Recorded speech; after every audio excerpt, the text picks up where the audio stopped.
آج ہم نسل کشی کے بارے میں پڑھیں گے. ایک ہوتا ہے نسل کشی اور ایک ہوتا ہے نسل کشی. ان دونوں میں کیا فرق ہے؟ نسل کشی، کش کا مطلب ہوتا ہے کھینچنا، یعنی نسل کشی کا مطلب ہے نسل بڑھانا، اور نسل کشی کا مطلب ہے نسل کو ختم کرنا. جیسے جراثیم کش ہوتا ہے، بعض لوگ اس کو کش پڑھتے ہیں. تو نسل کشی کا مطلب ہے اپنی نسل کو، اپنی اولاد کو قتل کرنا، اپنی یا دوسروں کی. زمانہ قدیم سے اب تک ہر معاشرہ جن مشترکہ قسم کی اخلاقی گراوٹوں کا شکار رہا، ان کی فہرست میں قتل اولاد بھی شامل ہے. اسے رب کریم نے ایک ایسا نقصان قرار دیا ہے جو انسان خود اپنی جہالت اور حماقت کی وجہ سے اٹھاتا ہے. یعنی یہ سراسر نقصان ہے، اور اس نقصان کی وجہ انسان کی اپنی لا علمی اور حماقت. قرآن مجید سورۃ الانعام میں اللہ تعالیٰ فرماتے ہیں قد خسر الذین قتلوا اولادہم سفہا بغیر علم، یقیناً خسارے میں پڑ گئے وہ لوگ جنہوں نے اپنی اولاد کو حماقت اور نادانی کی بنا پر قتل کیا. تو اللہ سبحانہ و تعالیٰ کے نزدیک قتل اولاد کیا چیز ہے؟ جہالت. یعنی قتل اولاد کا ارتکاب جہالت اور بے وقوفی کی وجہ سے ہوتا ہے. یعنی ایسے انسان کو عقل مند قرار نہیں دیا جا سکتا جو اپنی اولاد کو مار ڈالے. اور یہ نقصان جو ہے قد خسر الذین، کہ نقصان اٹھا گیا. حقیقت میں یہ خسارہ دنیا کا بھی ہو سکتا ہے اور آخرت کا بھی.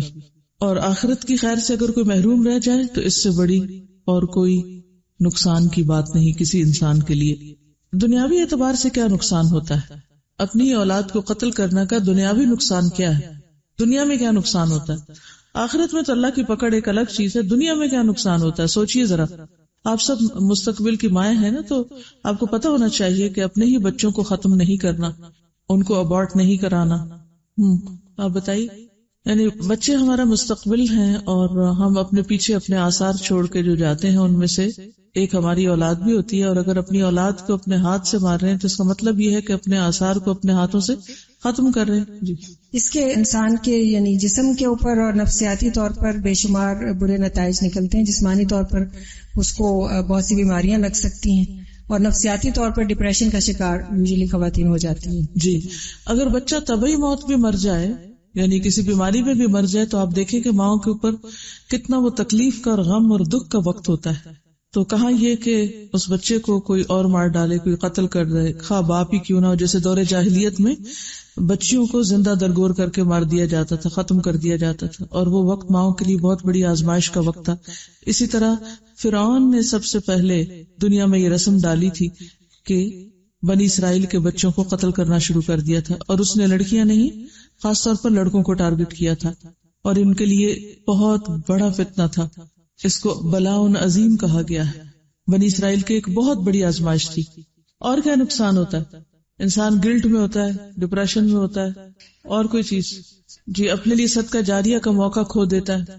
یعنی خاص طور پر جب اس طرح کے نعرے لگائے جاتے ہیں نا، بچے دو ہی اچھے، اور پھر ہوتا ہے بھائی کے لیے بھائی نہیں ہے اور بہن کے لیے بہن نہیں ہے، اور خدا نخواستہ اگر ان کے ساتھ کچھ ہو جاتا ہے تو ان کے لیے بھی اور خاندان بھر کے لیے ایک المیہ ہو جاتا ہے. عام طور پر اس ماڈرن دنیا میں جو ابارشن کا ریٹ ہے وہ زیادہ تر فیمیل یعنی بچیوں کو مارا جاتا ہے، کیونکہ اکثر معاشروں کے اندر لڑکی کا پیدا ہونا کوئی بہت خوشی کی بات نہیں، خصوصاً ایشین جو کلچر ہے اس کے اندر. تو اس سے ہم اللہ سبحانہ وتعالیٰ کے قائم کردہ ایک بیلنس، ایک توازن کے اندر بھی خلل اندازی کر رہے ہیں. اور یہ بھی آپ دیکھیں کہ جہاں پر کوئی بچہ ایک ہوتا ہے یا ایک بہن ہے ایک بھائی ہے تو دونوں ہی بڑے لاڈلے ہیں، اور ان کے اندر ایگو کے مسئلے بہت پیدا ہو جاتے ہیں بعض اوقات، اور بہت سپائل بھی ہو جاتے ہیں نہ چاہنے کے باوجود. جب ضرورت سے زیادہ محبت اور اٹینشن ملتی ہے تو وہ ان کو بگاڑنے کا سبب بھی بن جاتی. پھر یہ کہ شیئرنگ کی عادت نہیں ہوتی، پھر ان کے اندر بہادری بھی نہیں ہوتی، کیونکہ آپس میں کوئی لڑنا سیکھا ہی نہیں، اپنا دفاع کرنا ہی نہیں سیکھا. جب بہت سے بچے گھر میں ہوتے ہیں نا چھوٹے چھوٹے، تو وہ بڑا چھوٹے کو مارا ہے، چھوٹا پلٹ کے جواب دے رہا ہے. تو کافی اعتبار سے، نفسیاتی اعتبار سے بھی اور فزیکلی بھی بچے بہت اسٹرانگ ہوتے ہیں. جی ہاں، ہر بچے کا رزق اللہ نے لکھا ہے، ان کے آنے سے اللہ سبحانہ وتعالیٰ ایک جو رزق میں برکت دیتا ہے وہ اپنی جگہ. جی ہاں، جب ہم اپنے ہی بچوں کو ختم کرتے جائیں گے تو نبی صلی اللہ علیہ وسلم قیامت کے دن جو فخر کریں گے امت پر کہ امت کی زیادتی پر، کثرت پر، اس میں بھی کمی آئے گی. زیادہ تر تو یہاں بات ہو رہی ہے اپنی ہی نسل کو، کیونکہ جس طرح یہاں آیا نا قد خسر الذین قتلوا اولادہم، نقصان اٹھایا ان لوگوں نے جنہوں نے اپنی اولاد کو مار ڈالا. جی اللہ سبحانہ وتعالیٰ کے یہاں وسائل ختم نہیں ہوئے، ہم نے ان وسائل کو استعمال ہی نہیں کیا. وہ ایک الگ بات ہے کہ یہاں 1 2 سے 12 پہ ہم کیوں پہنچ گئے. درمیان کا بھی راستہ ہے، اور دوسرا یہ ہے کہ بہت سے اور فیکٹرز بھی ہیں. یہاں جو میرا گفتگو کا موضوع ہے وہ یہ کہ جو اس وقت کی پڑھی لکھی خواتین کے اندر یہ ٹرینڈ اتنا زور پکڑتا جا رہا ہے کہ بس ایک ہی بچہ ہو، یا یہ کہ زیادہ سے زیادہ 2 ہو، اس سے آگے اگر کسی کا تیسرا یا چوتھا ہو جائے تو سب کیا کہتے ہیں، ترس کھانے لگتے ہیں، اور سب اس کو ایک بری نظروں سے دیکھنے لگتے ہیں کہ شاید کوئی برا کام ہو رہا ہے یا یہ جاہل عورت ہے، یا اس کو کچھ پتہ نہیں، بس ایک بچے پیدا کرنے ہی سیکھے ہیں. اب ایک اور جی ہاں، اللہ سبحانہ و تعالیٰ نے اپنے بچوں کی محبت ہر ایک کے اندر رکھی، اور جب انسان اپنے بچے کو مار ڈالتا ہے تو پھر اس سے کسی خیر کی توقع نہیں. وہ ایسا سنگ دل ہو سکتا ہے کہ وہ کسی کو بھی مار ڈالے. استاذہ کے حالیہ سفر میں ایک خاتون بتا رہی تھی کہ ہمارے علاقے میں ایک سلوگن ہے، ایک بچہ ابھی نہیں اور دوسرا کبھی نہیں. ایک تو ابھی پیدا ہی نہیں کرنا، سوچ سمجھ کے کرنا، دوسرا تو کبھی بھی نہیں. جزاک اللہ خیر. ایک ہی بچہ لیکن ابھی نہیں، یعنی شادی کے کئی سال بعد پیدا کریں گے، اور اس کے بعد کبھی نہیں. تو اب وہ تو پہلے سے ہی نیت اور ارادہ کے اور نہیں، لیکن ہوتا یہ ہے کہ اگر اللہ سبحانہ وتعالیٰ کی لکھی ہوئی تقدیر کی وجہ سے جس نے آنا اس نے آنا کسی بھی طریقے سے، تو اگر وہ کنسیو کر لیا کسی نے، تو اس کے بعد آپ دیکھیں کہ بہت ساری عورتیں صرف اس بات پہ پریشان ہوتی رہتی ہیں کہ ان کو پریگنینسی کیوں ہو گئی. یعنی اس سارے عرصے کو انجوائے کرنے کی بجائے، اللہ تعالیٰ کا شکر ادا کرنے کی بجائے، وہ کس غم میں گزارتی کہ یہ نہیں ہونا چاہیے تھا. انوانٹیڈ، اس کو انوانٹیڈ چائلڈ عام طور پر قرار دیا جاتا ہے. یہ الگ بات ہے کہ بعض اوقات جب وہ پیدا ہو جاتا ہے تو اپنی جگہ خود ہی بنا لیتا ہے، اور ایک محبت دلوں میں آ جاتی ہے اللہ تعالیٰ کی طرف سے دی. ورنہ بعض اوقات ماؤں کوئی ایسی گفتگو کرتے ہوئے سنا گیا کہ اس کو تو ہمیں پلان ہی نہیں کیا تھا، اور اس کو تو ہم چاہتے نہیں تھے، اور ہم تو بالکل راضی نہیں تھے کہ یہ بچہ پیدا ہو. اور بعض اوقات بچے وہ باتیں سن لیتے ہیں. آپ اپنے اوپر رکھ کے دیکھیے، اگر آپ کے ماں باپ یہ بات کہیں کہ ہم یہ چاہتے ہی نہیں تھے کہ یہ لڑکی پیدا ہو، اور یہ پیدا ہو گئی، بس اب مجبوری ہے اس کو پالنا، تو یہ جو ایک ریجیکشن کی فیلنگ ہے یہ کس قدر تکلیف دہ ہے. جن گھروں میں زیادہ بچے ہوتے ہیں نا، وہ بچے بھی ایسی باتیں سن کے وہ گلٹی فیل کرتے ہیں دوسرے اپنے فرینڈز کے سامنے. بالکل، بہت زیادہ وہ ہو جاتے ہیں کہ ہمارے تو اتنے بہن بھائی ہیں، اور جی ہاں شرمندہ رہتے ہیں. وہ بہت شرمندہ رہتے ہیں کہ ہمارے، یعنی کہ بچے بعض اوقات کہتے ہیں کہ اور بچہ نہیں چاہیے ہمیں، اپنے فرینڈز کے سامنے شرمندگی ہوتی. یعنی ایک پورا ایک ایسا کلچر ڈیولپ ہو گیا ہے کہ جس کی وجہ سے اولاد جو ہے وہ خود اپنے ماں باپ کی نگاہوں میں ہی گر گئی. اب یہ ہے کہ فرعون نے یہ کام جو شروع کیا، اس نے تو ظلم ڈھایا، لیکن یہ یاد رکھیے کہ جو بچہ مار ڈالا جاتا ہے وہ جنتی ہوتا ہے. ٹھیک ہے. سنن ابی داؤد کی روایت ہے، حسنہ بنت معاویہ سریمیہ بیان کرتی ہیں کہ ہم سے ہمارے چچا اسلم بن سلیم رضی اللہ عنہ نے بیان کیا، انہوں نے کہا میں نے نبی صلی اللہ علیہ وسلم سے عرض کیا کہ جنت میں کون ہوگا؟ آپ نے فرمایا نبی جنت میں ہوں گے، شہید جنت میں جائے گا، چھوٹا بچہ جنت میں جائے گا، اور زندہ دفن کیا گیا بچہ جنت میں جائے گا. بعض اوقات دنیا میں جو مختلف قسم کے فتنے فساد ہو رہے ہیں اس کے نتیجے میں بھی بعض اوقات چھوٹے چھوٹے بچوں کو مار ڈالا جاتا ہے. تو ایسے سارے بچوں کے لیے کیا خوشخبری ہے کہ وہ جنت میں جانے والے، the children of جنہ. پھر اوور آل ہمارے دین میں نسل کشی کی ممانعت کی گئی ہے. سورۃ بنی اسرائیل 31 میں اللہ تعالیٰ فرماتے ہیں وَلَا تَقْتُلُوا أَوْلَادَكُمْ خَشْيَةَ إِمْلَاقٍ، اپنی اولاد کو مفلسی کے اندیشے سے قتل نہ کرو. مفلسی کیا ہوتی؟ پاورٹی، غربت. عبادہ بن صامت سے روایت ہے کہ رسول اللہ صلی اللہ علیہ وسلم نے ہم سے بھی اسی طرح 6 چیزوں پر بیعت لی تھی جیسے عورتوں سے لی تھی، کہ تم نے اللہ کے ساتھ کسی کو شریک نہیں ٹھہرانا، چوری نہیں کرنا، بدکاری نہیں کرنا، اور اپنی اولاد کو قتل نہیں کرنا. یعنی اس بات پر باقاعدہ عہد لیا گیا تھا. ایک اور روایت میں آتا ہے، صحیح بخاری کی روایت ہے، رسول اللہ صلی اللہ علیہ وسلم نے فرمایا، اور اس وقت آپ کے پاس صحابہ کی ایک جماعت تھی، کہ آؤ مجھ سے اس بات کا عہد کرو کہ اللہ کے ساتھ کسی کو شریک نہ ٹھہراؤ گے، چوری نہ کرو گے، زنا نہ کرو گے، اور اپنی اولاد کو قتل نہ کرو گے. رسول اللہ صلی اللہ علیہ وسلم نے باقاعدہ اس پر عہد لیا، پرومس لیا. عورتوں سے الگ لیا، مردوں سے لیا.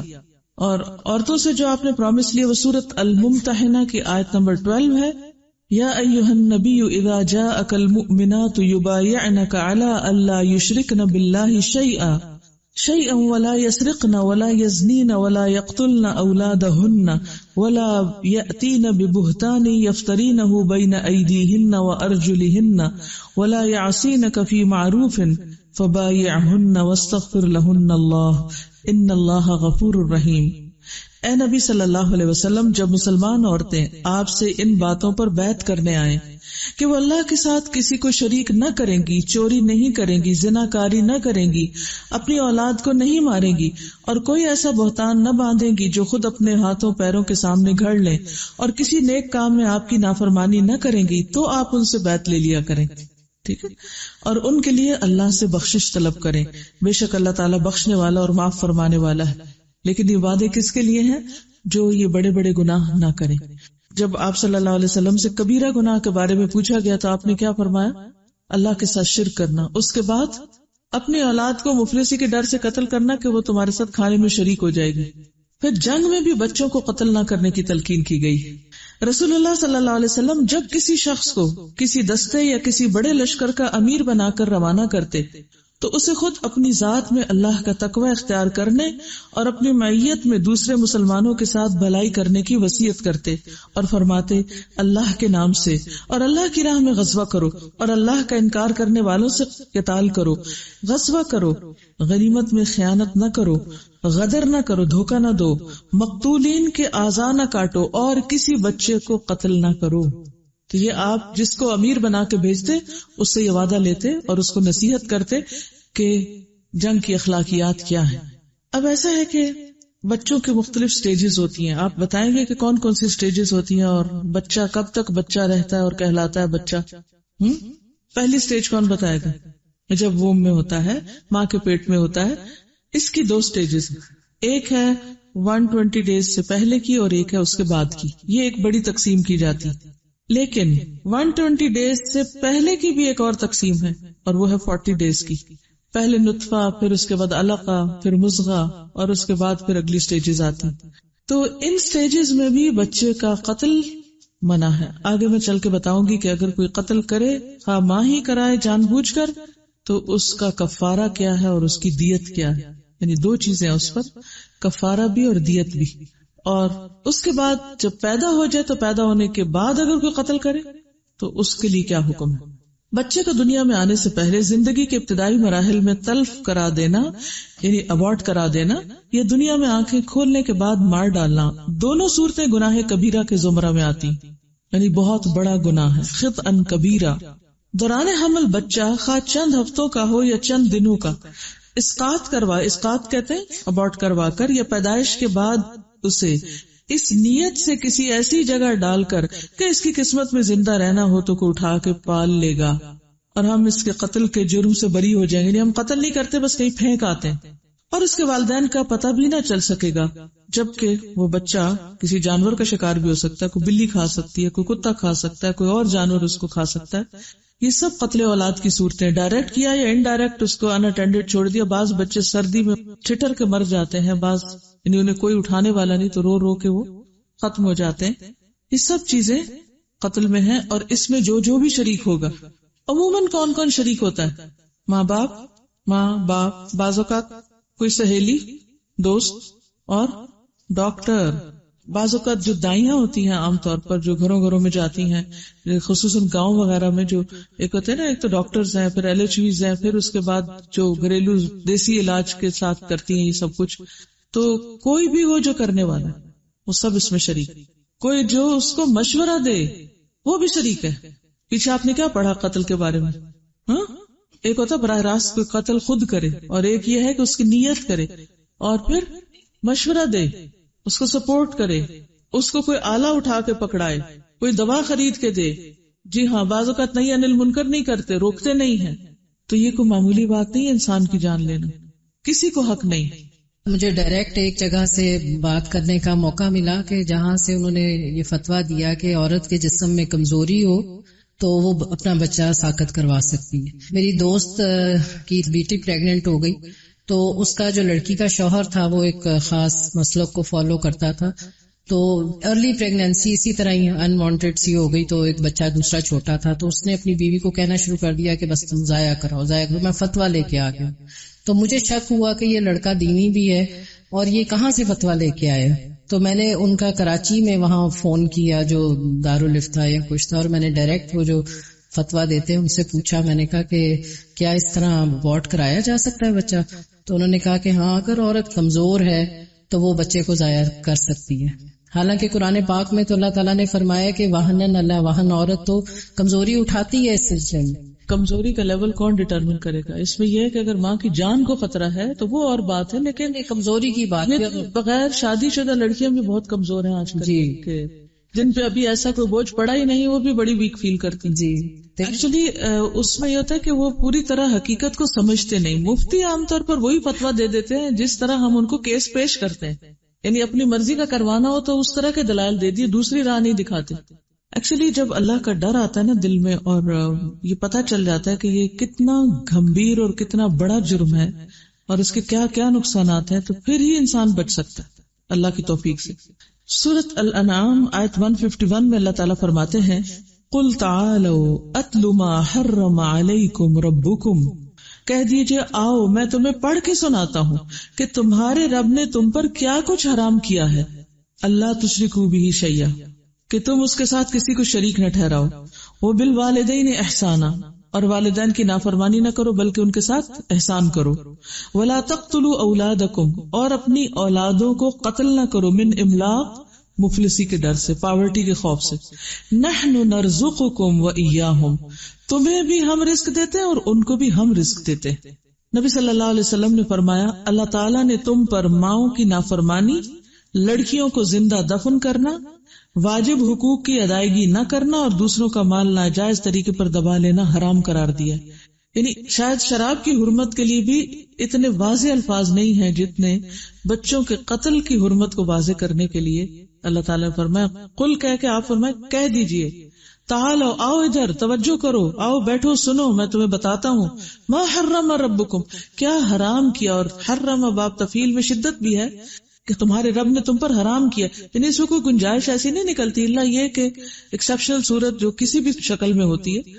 اس کو آپ اس مثال سے بھی سمجھ سکتے ہیں کہ کن حالات میں روزہ توڑا جا سکتا ہے. آپ نے ایک روزہ رکھا ہوا ہے تو کب آپ روزہ توڑیں گے؟ آپ کو چھینک وینک آ جائے، کوئی سر درد ہو جائے، تھکاوٹ لاحق ہو جائے، تھوڑی پیاس لگ جائے تو کیا کریں گے؟ روزہ توڑ دیں گے، صبر کریں گے نا، کیونکہ انسان تو مشقت پیدا کیے گی. اسی طرح اگر کسی کی پریگننسی ہے تو سمجھے کہ وہ بھی روزے سے ہے. تو اگر کوئی بھی تکلیف ایسی آ گئی ہے تو اس صورت میں کیا کرنا ہوگا؟ صبر کرنا ہوگا. اور پھر یہ کہ بعض اوقات ایک ہی ڈاکٹر کی رائے نہیں بلکہ خدا کا خوف رکھنے والی ڈاکٹر کی رائے لے کر اور سیکنڈ اوپینین بھی لے کر پھر اس کے بعد کوئی قدم بڑھانا ہوگا. چھوٹی چھوٹی باتوں پر اس چیز کو آسان کر دینا بہت سی خرابیوں کے دروازے بھی کھولتا ہے. عبداللہ بن مسعود بیان کرتے ہیں میں نے نبی صلی اللہ علیہ وسلم سے دریافت کیا اللہ تعالیٰ کے نزدیک سب سے بڑا جرم کون سا ہے؟ آپ نے فرمایا سب سے بڑا گناہ یہ کہ تم اللہ کے ساتھ کسی دوسرے کو شریک بناؤ حالانکہ اسی نے تم کو پیدا کیا. میں نے کہا یہ یقیناً بہت بڑا جرم ہے. اس کے بعد کون سا جرم بہت بڑا ہے؟ آپ نے فرمایا وہ یہ ہے کہ تم اپنی اولاد کو اس ڈر سے قتل کرو کہ وہ تمہارے ساتھ کھانے میں شریک ہوگی. پھر اسی طرح سورۃ الانعام میں اسے مشرکانہ طرز عمل بتایا گیا کہ یہ تو مشرکین کا طریقہ ہے، مسلم کو تو یہ زیب نہیں دیتا. فرمایا اور اسی طرح بہت سے مشرکوں کے لیے اپنی اولاد کو مار ڈالنا ان کے شریکوں نے خوشنما بنا دیا ہے تاکہ وہ انہیں ہلاک کرے اور تاکہ وہ ان پر ان کا دین خلط ملط کر دے. یعنی اس سے پورے دین میں خلل واقع ہو جاتا ہے. اور اگر اللہ چاہتا تو ایسا نہ کرتے. بس چھوڑو انہیں اور وہ جو جھوٹ باندھتے ہیں یعنی ان کے جھوٹ کو بھی. اس سے کیا پتہ چلتا ہے؟ اور ان کے جھوٹ کو بھی چھوڑ دو. فذرہم وما یفترون، جو جھوٹ وہ گھڑتے ہیں یا جو جھوٹی موٹی باتیں وہ بناتے ہیں، ایسا ہو جائے گا ویسا ہو گا، کیسے کیسے خوف دلاتے ہیں، ان سب چیزوں کو اگنور کر دو. پھر آپ دیکھیے کہ قیامت کے دن سوال بھی کیا جائے گا. قرآن مجید میں آتا نا وَإِذَا الْمَوْءُودَةُ سُئِلَتْ، کیا بِأَيِّ ذَنبٍ قُتِلَتْ، جب زندہ گاڑی ہوئی لڑکی سے سوال کیا جائے گا کہ کس گناہ کی وجہ سے وہ قتل کی گئی. تو آپ دیکھیے کہ یہ دور جاہلیت کا کام تھا اور آج کے دور میں جسے بہت ماڈرن زمانہ کہا جاتا ہے اس میں کیا ہو رہا ہے؟ کس کی پیروی ہو رہی؟ دور اسلام کی پیروی ہو رہی ہے، دور جاہلیت کی ہو رہی؟ Ignorance کو they label it with the modern names اور اس کے سلوگنز چینج کر دیتے ہیں کہ ایک عام جو بندہ ہوتا ہے اس کو بھی نہیں پتا ہوتا کہ میں اتنا بڑا کام کرنے لگا، اتنا بڑا جرم کر وہ خوشنما بنا دیا نا شیطان نے، ان کے اعمال کو خوشنما بنا دیا. اور وہ جو گڑتے رہتے ہیں، گڑنا کیا ہوتا ہے؟ بیٹھ کے کسی چیز کو اچھا یہ یوں کر دو، ایسا کر دو، ویسا کر دو، یوں کریں گے تو زیادہ افیکٹو ہوگا. عام طور پر جیسے سلوگنز وغیرہ تیار ہوتے ہیں تو اس میں اس کا حقیقت سے کوئی تعلق نہیں ہوتا، وہ ایک جھوٹی ملمہ سازی ہوتی. اللہ سبحانہ وتعالیٰ نے بہت رائٹلی فرمایا کہ چھوڑو ان کو اور جو کچھ یہ گھڑتے ہیں ان کی باتوں کو بھی، ان پر یقین نہ کرو. عام طور پہ قتل کیوں کرتے ہیں لوگ؟ نسل کشی کے اسباب کیا ہیں؟ اب آپ بتائیے مجھے. سب سے پہلا سبب، وجہ خشیت املاک، مفلسی کے ڈر سے، کہ اگر 2 بچے ہو گئے، 4 ہو گئے تو پھر ان کو کھلائیں گے کہاں سے، یا پھر یہ کہ وہ پڑھیں گے کہاں سے، پھر کوالٹی لائف ان کو نہیں ملے گی وغیرہ وغیرہ. تو اللہ سبحانہ وتعالیٰ نے اس کا جواب کیا دیا؟ نحن نرزقکم وإیاکم. ایک جگہ فرمایا نرزقکم وإیاہم، اور فرمایا سورۃ بنی اسرائیل آیت 31 میں ان قتلہم کان خطئا کبیرا، ان کا قتل بہت بڑی خطا ہے، بہت بڑی غلطی، چھوٹی نہیں ہے، یعنی کبیرہ گناہ ہے، حرام ہے، خطئا کبیرہ ہے. کیونکہ جتنے بھی جاندار زمین پر ہیں ان کا رزق کون دے رہا ہے؟ اللہ تعالیٰ فرماتے ہیں وَكَأَيٍّ مِّن دَابَّةٍ لَا تَحْمِلُ رِزْقَهَا، کتنے ہی جاندار زمین میں ایسے ہیں جو اپنا رزق خود نہیں اٹھائے ہوئے. اللہ يرزقها، ان سب کو اللہ رزق دیتا ہے. وَإِيَّاكُمْ، اور تم کو بھی. وَهُوَ السَّمِيعُ الْعَلِيمُ، اور وہ سننے والا ہے، جاننے والا ہے. اللہ سبحانہ وتعالیٰ نے زمین کے اندر ہر چیز کے خزانے رکھ دیے ہیں. یہ الگ بات ہے کہ ہم سستی کے مارے پڑے رہے اور اٹھ کے کام نہ کریں، ورنہ رزق کی کمی نہیں ہے. قرآن پاک میں آتا ہے نا وَقَدَّرَ فِيهَا أَقْوَاتَهَا فِي 4 أَيَّامٍ سَوَاءً لِلسَّائِلِينَ، کہ اللہ تعالیٰ نے 4 دنوں میں زمین میں اس کی غذائیں رکھ دی. اقوات اندازے کے ساتھ رکھ دی. کون سا اندازہ تھا؟ کیا تھی تقدیر اس کی؟ کہ کتنے لوگ میں نے پیدا کرنے ہیں اور ان کا رزق کتنا ہوگا. اس حال میں کہ سوال کرنے والوں کے لیے برابر ہے، نہیں جواب ہے. اس میں ایسے لوگوں کے ذہن میں جو سوال آتے ہیں کہ وہ کھائیں گے کہاں سے، ان کے لیے اس میں جواب ہے. جواب کیا ہے؟ کہ رزق موجود ہے، اللہ نے رکھ دیا ہے، اٹس دیئر. جاؤ ڈھونڈو، نکالو، کام کرو. پرندے بھی جب صبح گھر سے نکلتے خالی پیٹ ہوتے ہیں، لیکن سارا دن کیا کرتے ہیں؟ کیا کرتے ہیں پرندے؟ کسی شیڈ کے نیچے بیٹھے رہتے ہیں. بڑی دھوپ ہے، آج تو نہیں نکل سکتے ہم، آج تو بارش ہوگی، نہیں نکلتے. سخت کوشش کرتے ہیں، محنت کرتے ہیں. یس. ایک اور بہت بڑی وجہ کچھ لوگوں کا رزق زیادہ ہونا اور کچھ کا نہ ہونا، ریسورسز کی مس مینجمنٹ. دیکھیے جس کے پاس بھی رزق زیادہ آ جاتا ہے اس کی ساری توجہ کس بات پہ ہو جاتی کہ میں لوگوں کی خدمت اور کس طرح کر سکوں، انکریز کیسے کرنا اور اس کو عیاشی میں کیسے خرچ کرنا. اپنے تعیش اور اپنے فائدے اور اپنے آرام اور اپنی راحتوں کے لیے کیا کچھ خرچ نہیں کرتے. اور سرونٹ کوارٹر کا پنکھا خراب ہو تو اس کو بھی دنوں ٹھیک نہیں کروا کے دیتے. تو یہ جو ریسورسز کی مس مینجمنٹ ہے اور مال کے ہونے کے باوجود صرف چند لوگوں کا یا تھوڑے لوگوں کا اس پر کنٹرول. آپ دیکھیں کہ اس وقت بھی دنیا کے بعض ممالک ایسے ہیں جس میں زائد ضرورت گندم پیدا ہوتی ہے، زائد ضرورت پھل پیدا ہوتے ہیں، لیکن وہ سارے کے سارے کیا کرتے ہیں؟ ان کو ڈسٹرائے کر دیتے ہیں، ایکسپورٹ بھی نہیں کرتے. خدا نے آج تک اس قوم کی حالت نہیں بدلی، نہ ہو جس کو خیال آپ اپنی حالت بدلنے کا. سست لوگوں کو آپ 10 مشورے دے دیں، وہ ایک پر بھی عمل نہیں کریں گے. یعنی پاکستان کے سمجھنے کے ایریا میں کہ جہاں پہ ٹریز بھی ہیں اور وی ہیو دا شیڈز اور 4 موسم بھی ہیں ماشاءاللہ. جو دبئی کے برڈز ہیں نا، ہم لوگ اپارٹمنٹ میں اندر اے سی میں بیٹھے ہوتے تھے اور وہ باہر they are just running around, even they are getting the رزق. انسان تھوڑا حیران ہوتا ہے کہ یعنی ان کے پاس کوئی شیڈز نہیں ہے، بہت ٹریز وہاں پہ نہیں ہے، ایک فلیٹ سے دوسرے فلیٹ پہ اٹھتے ہیں وہ، اور ان کو بھی اللہ تعالیٰ دے دیتے ہیں even though it's very hard for them. بالکل. پھر اسی طرح یہ ہے کہ بعض اوقات غیر مسلمز کے افکار سے متاثر ہونا، ان کے نظریات سے، ان کی تھیریز سے، کہ دنیا میں اس وقت اتنے لوگ ہیں اور اتنے ریسورسز ہیں، اگر یہ اتنے سال تک یہ کھا لیں گے تو باقی سب کچھ ختم ہو جائے. پھر اسی طرح کم بچوں کے ساتھ زیادہ خوشحالی کا احساس، کہ بچے کم خوشحال گھرانا. کیا واقعی جن کے بچے کم ہوتے ہیں وہ بہت ہی خوشحال ہوتے ہیں؟ نہیں، وہاں اور فتنے سر اٹھا لیتے ہیں اور آزمائشیں آ جاتی ہیں. ہاں یہ ضرور ہے کہ انسان کو ان کی تربیت کے لیے، ان کے کمانے کے لیے پھر محنت کرنی پڑتی ہے اور پھر اس کمائے ہوئے کو بھی صحیح طور پر استعمال کرنا پڑتا ہے. مشکل زیادہ تر ہمارے اپنے اندر ہوتی ہے. اور آپ بتائیے آپ کے ذہن میں کیا آتا ہے اور کیوں نہیں بچے پیدا کرنا چاہتے؟ سوشل پریشر کی وجہ سے. بالکل ٹھیک ہے. کچھ عورتیں اپنے باڈی فگر کو خراب نہیں ہونے دینا چاہتی، وہ ایور ینگ نظر آنا چاہتی ہیں. ٹھیک ہے. آزادی چاہیے کیونکہ بچے تو قید کر لیتے ہیں گھر میں. جی ایک بچے کی تربیت کافی مشکل کام ہوتا ہے، لیکن اس پر جو اجر ہے اتنا بڑا کہ اگر پیٹ کا بچہ بھی خود ساکت ہو جائے تو وہ ماں کو اپنے عمل کے ساتھ گھسیٹ گھسیٹ کے جنت میں لے جائے گا. اتنا بڑا انعام ہے ایک ماں کے لیے ماں بننا، اگر وہ صحیح طور پر تربیت کرتی، کیونکہ وہ زچگی کی تکلیف اٹھاتی ہے، پریگننسی کی تکلیف اٹھاتی ہے. تو کچھ لوگ کہتے ہیں کہ ہم سے یہ تکلیفیں نہیں اٹھائی جاتی، تو اس وجہ سے بھی بعض اوقات مائیں بچے پیدا نہیں کرنا چاہتی. حالانکہ پریگننسی کی تکلیف وہن علی وہن کے ایک ایک مومن کو تو کانٹا بھی چبھتا ہے تو اس پر اجر ہے. اور اس تکلیف کے اندر ایک خاتون کے لیے کتنی بڑی فیوچر کی راحت ہے، یہ کبھی سوچا کسی نے کہ ایک عورت جب جوانی میں اپنے آپ کو خوب تھکاتی ہے، محنت کرتی ہے، اٹھتی ہے، بیٹھتی ہے، بچوں کو سنبھالتی ہے، تو اس کے جسم کے اندر ایسی فلیکسیبلٹی پیدا ہو جاتی ہے کہ جو بڑھاپے میں اس کو بہت فائدہ دیتی. مردوں کا مقابلہ کرنے کے لیے وہ بچے پیدا کرنا ایک بالکل ایک عورتوں والا کام ہے نا، تو وہ عورتوں والے کام حقیر کام سمجھ لیے گئے. اس کام کو عزت ہی نہیں دی گئی، بلکہ اگر کوئی عورت بن کے رہنے جائے تو اس کو سب شرمندہ ہی کرتے رہتے ہیں. سادہ تھوڑی سی ڈیٹیل میں جانا چاہوں گی. ورجینیا الیگزینڈریا میں ایک پلر ہے جس میں دنیا کی ہر میجر زبان میں لکھا ہوا ہے کہ world population shouldn't exceed from 5 billion.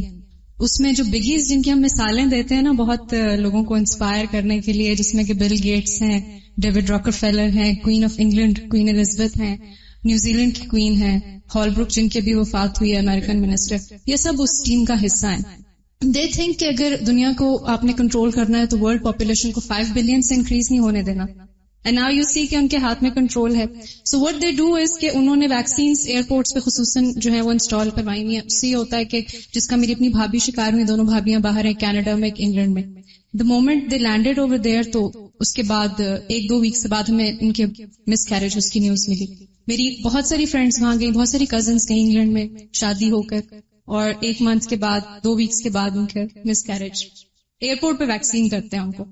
اب جب یہ چیز ان کے جو ہے وہ اتنا کام نہیں آئی تو what they started doing is کہ وار انفلٹریٹ کر دو سب جگہ پہ. 4 دن پہلے سیریا میں کیا ہوا آپ نے دیکھا، بچے فوت ہوئے اس میں. ایجپٹ میں کیا ہو رہا ہے، and they are doing it mostly in the Muslim countries because ان کے ذہن میں یہ ہے، لائک ان کی اسٹڈیز میں ہے کہ مسلمانوں کی پاپولیشن جو ہے وہ ٹل 2060 جو ہے وہ پوری دنیا میں ہوگی. سو یو سی کہ جو اس طرح کے یہ کانسیپٹس پھیلاتے ہیں ہماری لڑکیوں میں، ینگسٹرز میں، کہ اب فلسطین میں، اسی طرح شام میں اور مصر میں اب بچے بہت کم رہ گئے، کیونکہ آگے آنے والی ہماری جو نسل ہے ہم کو پتا ہے کہ مزید مسلمان اب پیدا نہیں ہو سکتے. اسی طرح پاکستان میں یہ لوگ کر رہے ہیں سب جگہ پر. ہماری یونیورسٹیز میں، ایون ہماری یونیورسٹی اسلامک یونیورسٹی میں ایک وفد آیا ایک NGO کا کہ جنہوں نے ہم ینگ لڑکیوں کو ہمارا سیمسٹر ختم ہونے سے پہلے یہ درس دیا کہ اپنے کیریئر پہ توجہ دیں، اپنے گھر سے زیادہ اپنے بچوں کو بیچ میں آڑ نہ بننے دیں یا زیادہ بچے پیدا نہ کریں. کہنے کا مقصد یہ کہ جن بڑے لوگوں کی ہم مثال دیتے ہیں نا ان کی ایولنس کو بھی تھوڑا سا فالو کریں، تھوڑا سا اپنے علم میں اضافہ کیا کریں، اپڈیٹڈ رہا کریں. اتنا زیادہ متاثر ہونے کی خصوصاً غیر مسلموں سے ضرورت نہیں ہے کیونکہ ان کے ہمارے ساتھ کوئی خیر کا ارادہ نہیں ہے. I've heard this from many religious girls as well, and it's a question that I have. The reason they don't want many children is کہ تربیت ہم صحیح سے کرنا چاہتے ہیں ہر بچے کی. So is this a valid enough concern to limit the number of children a couple has? اس میں آپ دیکھیں کہ ہر عورت کی کیپیسٹی فرق ہے نا، جسمانی صحت، طاقت، ماحول، معاشرہ. تو اس میں جو عام طور پر کہا جاتا ہے کہ تنظیم نسل، تنظیم کا مطلب ہوتا ہے ایک آرگنائزڈ وے میں چلنا، اس کی اجازت ہے. لیکن تحدید جو ہے کہ خود سے ایک ڈیسائیڈ کر لینا کہ بس 2 ہوں گے یا 3 ہوں گے، یہ درست نہیں. یعنی وقت کے ساتھ ساتھ انسان کو اللہ سبحانہ وتعالیٰ بہت سی سپورٹ اور طرف سے دے دیتا ہے. پہلا بچہ سب سے زیادہ مشکل ہوتا ہے پالنا، اور جب دوسرا آتا ہے تو وہ آسان ہو جاتا ہے. تو یہ سوچنا کہ اگر زیادہ ہوگے تو تربیت نہیں ہو سکے گی. اگر آپ پہلے کی اچھی سے کر دیں تو ایسا رول ماڈل ہوتا ہے کہ دوسرے اس کو دیکھتے دیکھتے اچھی تربیت کر لیتے ہیں. تو تربیت کا بھی ایک بہت لمیٹڈ سا کانسیپٹ ہے ہمارے اندر. پھر اسی طرح بعض قتل اولاد کا غلط فعل کے نتیجے میں ہوتا ہے، زنا کے نتیجے میں. بہت سی انسانی جانیں زنا کے بعد ختم کر دی جاتی ہیں تاکہ گناہ کا کسی کو علم نہ ہو. بہت دفعہ میرے پاس ایسے کیسز آئے کہ جس میں کہا گیا کہ بچی کو بعض اوقات بات کو ڈکے چھپے انداز میں کہنے کو جو ریپ کر دیا گیا یا اس کی مرضی کے خلاف ایسا ہوا یا فلاں نے زیادتی کی یا کچھ. وہ تو اللہ ہی بہتر جانتا ہے، جھوٹ بولنے سے ہمارا جرم تو نہیں چھپ سکتا. لیکن بعض اوقات ماں باپ جوان بچیوں کی کیئر نہیں کرتے، ان کی حفاظت نہیں کرتے، اور اگر وہ کسی ایسی جگہ پر انوالو ہو جاتی ہیں اور اس کے نتیجے میں پریگنینسی ہوتی ہے تو پھر پہلے نہیں ان کو خیال آتا عزت کا، لیکن جب پریگنینسی ہو جاتی ہے تو بچے کو قتل کرنے پہ تل جاتے ہیں تاکہ گناہ چھپ جائے. اور ہوتا کیا ہے، جب ایک کو قتل کر لیتے ہیں تو پھر اس کے بعد عادت تو نہیں جاتی بری، پھر وہ سلسلہ بعض اوقات 1 2 3 اور ایسی کئی رپورٹس ہیں کہ یعنی کہ ملٹیپل ٹائمز لوگ ابارشنز کراتے رہتے ہیں. تو آپ صلی اللہ علیہ وسلم نے اس معاملے میں کیا حکم دیا؟ ایک غامدیہ عورت غامدی قبیلے سے آپ کے پاس آئی، اس نے عرض کیا اللہ کے رسول صلی اللہ علیہ وسلم میں نے زنا کیا، مجھے پاک کیجیے، یعنی مجھ پہ حد جاری کیجیے. آپ نے اسے واپس کر دیا. جب اگلی صبح ہوئی تو اس نے کہا اللہ کے رسول صلی اللہ علیہ وسلم آپ مجھے واپس کیوں کرتے ہیں؟ شاید کہ آپ مجھے اسی طرح واپس کرتے ہیں جیسے آپ نے مائز کو واپس کیا. یہ ایک اور تھے جن پر حد جاری ہوئی تھی. اللہ کی قسم میں تو حاملہ ہوں. آپ نے فرمایا اچھا پھر جاؤ یہاں تک کہ بچے کو جنم دو. جب اس نے بچے کو جنم دیا تو کپڑے میں لپیٹ کے لے آئی. عرض کیا یا رسول اللہ صلی اللہ علیہ وسلم میں نے یہ بچہ جنم دے دیا. آپ نے فرمایا جاؤ اسے دودھ پلاؤ یہاں تک کہ اس کا دودھ چھڑا دو. پھر جب اس نے دودھ چھڑایا تو بچے کو لے کے حاضر ہوئی اس حال میں کہ بچے کے ہاتھ میں روٹی کا ٹکڑا تھا، اور عرض کیا اللہ کے نبی صلی اللہ علیہ وسلم میں نے اس کا دودھ چھڑوا دیا ہے اور یہ کھانا کھاتا ہے. آپ نے وہ بچہ مسلمانوں میں سے ایک آدمی کے سپرد کیا اور اس عورت کو رجم کر دیا. آپ نے اسے یہ مشورہ نہیں دیا کہ اچھا آپ یہ غلطی ہوگی تو بچے کو مار ڈالو. نہیں، تم نے جرم کیا ہے. اور وہ خود آئی تھی والنٹیرلی، کیونکہ اسے پتا تھا کہ اگر دنیا میں حد جاری نہیں ہوتی تو آخرت میں سخت پکڑ ہوگی. تو یہ واقعہ کیا بتاتا ہے ہمیں؟ بچے کو نہیں، مجرم کو سزا دی جائے. پھر اسی طرح جیسے پہلے بھی ہم نے بات کی کہ بیٹیوں کی ناپسندیدگی کی بیٹی پیدا نہ ہو، اس وجہ سے بھی خصوصاً کچھ عرصہ پہلے میں نے اس کے اسٹیٹسٹکس دیکھے تھے کہ انڈیا میں، چائنا میں جو ایشین کنٹریز ہیں وہاں پر بہت بڑی تعداد میں بچیوں کے حمل ضائع کر دیے جاتے ہیں جہاں فیمیل فیٹس ہوتا ہے، کیونکہ ان کے خیال میں ان کو پھر جہیز دینا پڑے گا اور ان کو پالنا پڑے گا اور وہ ہم پالے بڑھائیں اور اگلے گھر چلے جائیں، ہمیں اس سے کیا ملے گا. اب دیکھیے کہ اسلام میں تو یہ نا کہ اگر تم بیٹی کی تربیت کرو گے اور اس کو اچھی طرح پڑھاؤ لکھاؤ گے اور اس کو اچھی تربیت دو گے تو وہ تمہارے لیے جنت میں جانے کا ذریعہ بن جائے گا. اتنا بڑا ریوارڈ رکھا. تو ظاہر جو شخص اللہ کو نہیں مانتا اس کو تو ریوارڈ کا نہیں پتا نا، تو اس کے لیے تو بیٹی بوجھ ہی ہے، کیونکہ وہ کما کے ماں باپ کو تو نہیں دے گی، وہ تو آگے لے جائے گی. تو اس لیے وہ چاہتے ہیں کہ ہو ہی نہ. نتیجہ کیا ہوگا؟ جب لڑکیاں کم ہوگی تو شادیاں مشکل ہوگی اور پھر ریپ کیسز ہوں گی، کیسے کیسے جرائم ہو رہے ہیں. تو اس سلسلے میں سب سے پہلی بات تو یہ ہے کہ اولاد اللہ کی دین ہے. اس معاملے میں اللہ پر بھروسہ رکھنا چاہیے، اور جتنے بھی یہ اسباب ہیں یہ ویلڈ اسباب نہیں ہے کہ جس کی بنا پر بچوں کو قتل کیا جائے. تقدیر پر ایمان مضبوط کرنا چاہیے. ابو درداء سے مروی ہے کہ رسول اللہ صلی اللہ علیہ وسلم نے فرمایا اللہ تعالیٰ ہر بندے کی تخلیق میں 5 چیزیں لکھ چکا ہے: اس کی عمر، اس کا رزق، اس کا عمل، اور یہ کہ وہ شقی ہوگا یا سعید ہوگا. تو بچہ جب ماں کے پیٹ میں ہی ہوتا ہے تو اس کو فرشتہ آتا ہے اور اللہ سبحانہ وتعالیٰ کے حکم سے اس کی عمر، اس کی تقدیر کی باقی یہ تمام چیزیں لکھ دیتا ہے کہ اس کے حصے میں کیا ہے. پھر یہ بھی یاد رکھیے کہ اولاد کا ملنا جو ہے وہ مقرر ہے.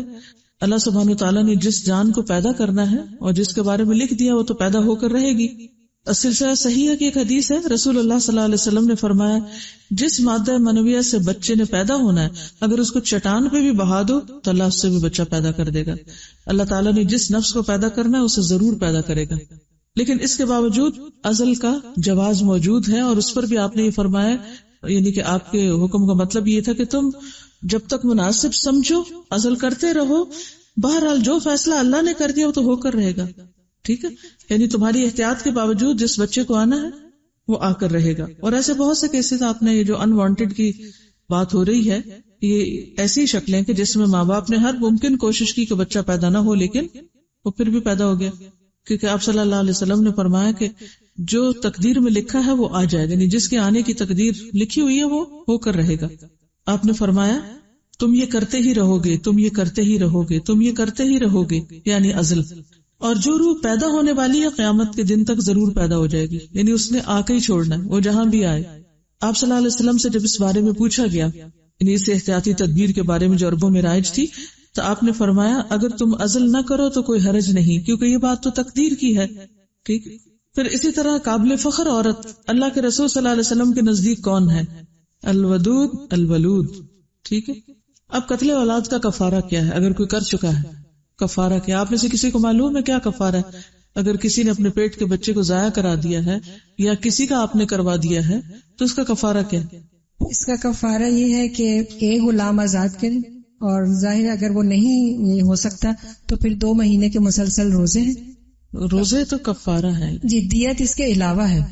جی جی دیت پھر خون بہا ہے نا, وہ پھر ادا کرنا ہوگا. اور وہ یعنی ایک آزاد عورت کی جو دیت ہوتی ہے وہ 50 اونٹ ہے, تو اس کا 1/10 ہوتا ہے. 1/10 جو ہے 5 اونٹ. اب ایک اونٹ کی قیمت کتنی ہے؟ لاکھ سے زیادہ ہی 1 لاکھ کے قریب, 80,000 1 لاکھ. 5 اونٹوں کی کتنی ہوگی؟ اور ماں کو اس میں سے کچھ بھی نہیں ملے گا. یا جس نے بھی کروایا, اگر باپ نے کروایا یا جو بھی جس نے جان بوجھ کے کروایا, کیونکہ بعض اوقات ماں بالکل بھی نہیں چاہتی, وہ روتی ہے لیکن باپ مجبور کر دیتا ہے یا ادھر ادھر کے لوگ جو ہیں وہ پریشرائز کرتے ہیں. تو ایسی صورت میں اگر وارث خود قاتل ہو تو اس کو دیت نہیں ملتی. قیس بن عاصم رسول اللہ صلی اللہ علیہ وسلم کے پاس آئے اور کہا, یا رسول اللہ, میں نے جاہلیت میں اپنی 8 بیٹیاں زندہ درگور کی. آپ نے فرمایا ان میں سے ہر ایک کے عوض ایک غلام آزاد کرو. اس نے کہا میں تو اونٹوں والا ہوں. آپ نے فرمایا اگر تو چاہتا ہے تو ہر ایک کی طرف سے ایک اونٹ قربان کر.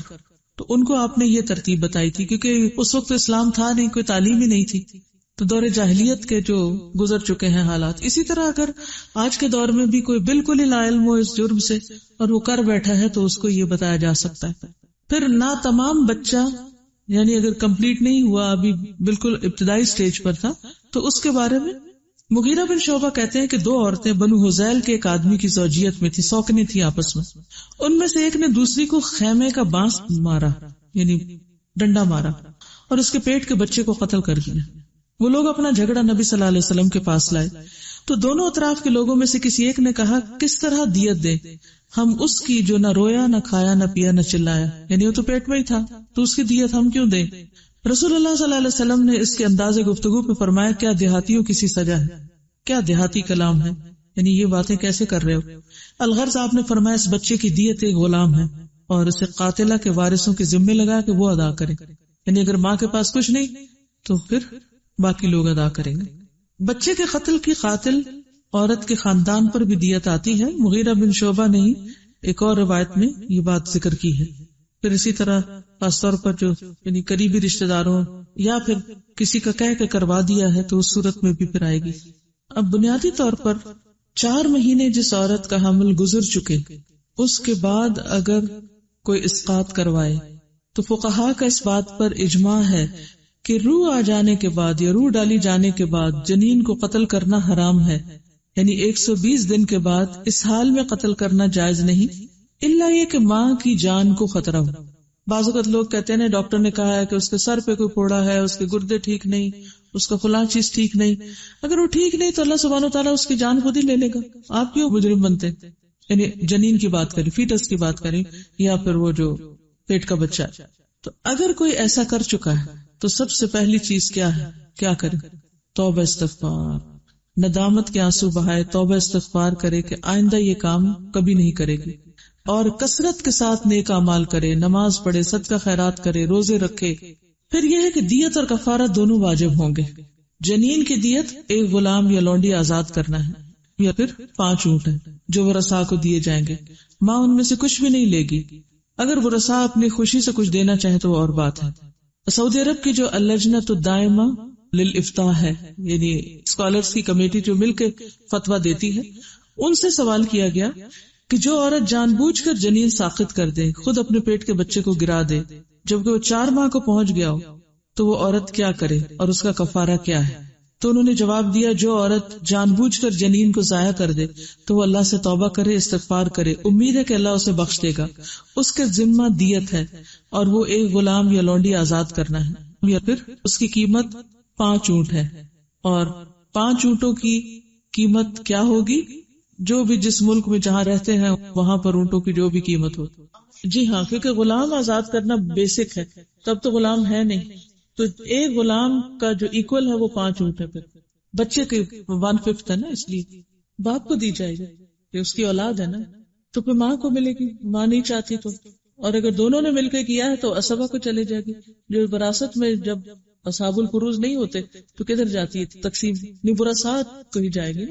بیت المال بھی پھر جائے گی ظاہر, اگر کوئی اور نہیں ہوگا, کیونکہ جب ورثاء میں ورثہ تقسیم ہو جاتا ہے اور اگر پھر بھی بچ جاتا ہے تو وہ بیت المال میں ہی جاتا ہے. جی, وہ جو دور جاہلیت کے اس پر تھی. وہ دور جاہلیت کا جو ہو چکا سو ہو چکا، اس پر آپ نے توبہ کے لیے اس کو ایک اونٹ بتایا تھا. شیخ ابن عثیمین کہتے ہیں کہ اگر 4 ماہ پورے ہو جائیں اور آمدن یہ کام کرے تو اس کے ذمہ دیت ہے، ایک غلام یا لونڈی آزاد کرنا جس کی قیمت 5 اونٹ ہے، اور اس کا کفارہ مسلسل 2 ماہ کے روزے رکھنا ہے. ٹھیک ہے، یعنی عورت 2 ماہ کے روزے رکھے گی جس نے بھی قتل کرائے، اور جو روزے کی استطاعت نہ رکھتا ہو تو کھانا کھلانے کا حکم یہاں کوئی نہیں ہے. باقی بھی تو ہے نا کہ اگر جو نہیں رکھ سکتا وہ کھانا کھلا دے، جسے قسم کے کفارے میں آتا ہے، لیکن یہاں ایسا کوئی حکم نہیں. تو دیت کیا ہوئی؟ ایک گردن آزاد کرنا، اور کفارہ کیا ہوا؟ 2 ماہ کے مسلسل روزے رکھنا. کیونکہ اس میں آپ دیکھیں نا کہ کفارے میں بھی غلام آزاد کرنا ہے، لیکن چونکہ غلام ہے نہیں تو اس کا کفارہ پھر اونٹ نہیں بتائے گئے. ٹھیک ہے نا، وہ وہاں روزے ہی رکھنے ہوں گے. اچھا، اب اس میں دوسری رائے کیا ہے کہ 4 ماہ سے کم جو ہے اگر، اور ابھی روح نہیں پڑی، تو اس پر پھر دیت اور کفارہ نہیں. یہ ایک رائے ہے. دوسری رائے یہ ہے کہ اس پر بھی دیت اور کفارہ ہے. اور اس رائے کا خلاصہ کیا ہے؟ علماء کا اس بات پر اتفاق ہے کہ بغیر شرعی حق کے جنین کو ساقط کروانا اسی جنس سے ہے جو اہل جاہلیت اپنی بیٹیوں اور بیٹوں کے ساتھ کیا کرتے تھے، یعنی اسی قسم کا جرم ہے. پھر فقہا اس بات پر اتفاق کرتے ہیں کہ جنین گرانے کی صورت میں ایک چھوٹا غلام یا لونڈی آزاد کرنا واجب ہے، جیسا کہ صحیحین میں آیا ہے. ٹھیک ہے، کیونکہ اس کی روح پڑنے سے پہلے وہ گیا تو اس کی دیت کم ہوگی.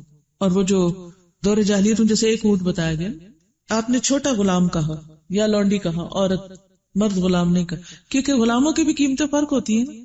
بڑا جرم ہو تو بڑی سزا ہے، چھوٹا جرم ہو تو چھوٹی. پھر اسی طرح اگر غلام میسر نہ ہو تو اس کا کفارہ 10واں حصہ آئے گا. پھر لیکن اس بات میں اختلاف ہے کہ اسقاط 4 مہینے میں ہوا یا اس سے پہلے ہوا. یہ کہتے ہیں کہ ہمارے نزدیک راجح یہ ہے کہ جب حمل نطفے سے اگلے مرحلے پر ہو، یعنی 40 دن گزرنے کے بعد دوسرے 40 دن میں داخل ہو جائے تو اس پر گردن آزاد کرنا لازم ہے، خواہ وہ علقہ ہو یا مصغہ ہو.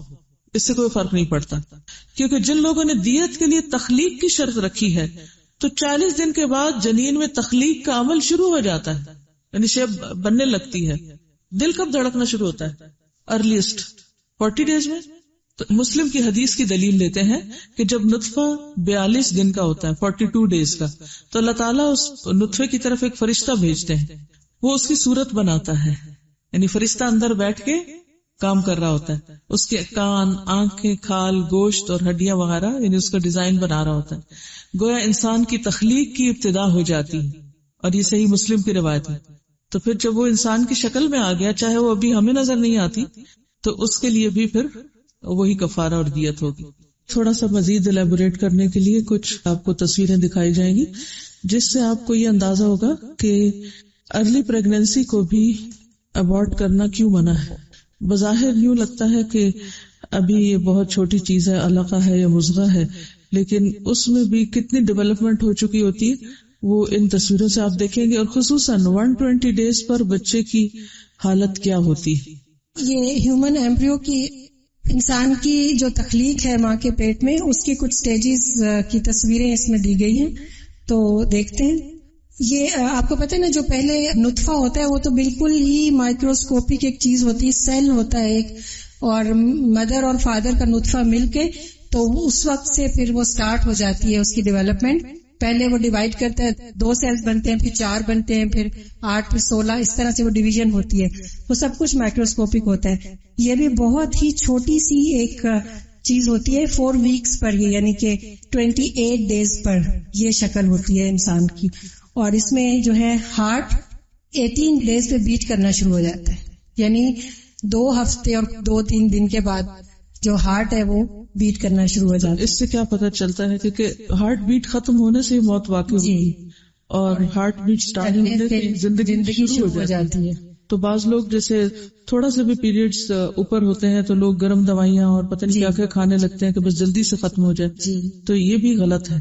تو 18 دن یعنی کنسیپشن سے لے کے، اور کنسیپشن کا پتہ نہیں ہوتا کس دن ہوئی ہے، تو بہرحال 18 دن کا جو ایمبریو ہے وہ ہارٹ بیٹ اس کی شروع ہو جاتی ہے. یہ ہے تقریباً 5 سے 6 ہفتے.